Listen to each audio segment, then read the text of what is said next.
హాలీవుడ్కి సంబంధించినటువంటి ప్రముఖ సింగర్ ఉదిత్ నారాయణ్ ఈ మధ్యనే మెగాస్టార్కి సంబంధించిన బ్లాక్ బస్టర్ సినిమా మనశంకర్ వరప్రసాదులు అందరినీ ఆకట్టుకున్నాడు. మీసాల పిల్ల సాంగ్ పాడింది ఆయనే. కెరీర్లో అద్భుత విజయాలు ఉన్నాయి ఉదిత్కి.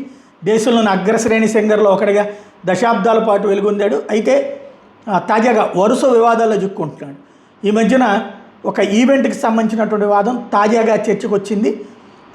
యువతులతో అసభ్యంగా ప్రవర్తించాడు. అది వీడియో వైరల్ అయ్యింది సోషల్ మీడియాలో. గాయకుడిగా ఉదిత్ని ఎంతోమంది ఇష్టపడుతూ ఉంటారు. ఆ వింత ప్రవర్తనలతో వివాదాస్పదమయ్యాడు. ఎక్కడైనా కనిపిస్తే ఆయన దగ్గరికి వెళ్ళడానికి కూడా అమ్మాయిలు బయలుపడేటటువంటి పరిస్థితి అయితే వచ్చింది.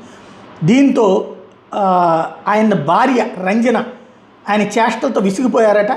ఆయన ప్రవర్తన నాకు బాలేదు, భరించలేకుండా ఉన్నానంటూ పోలీసులను ఆశ్రయించారు.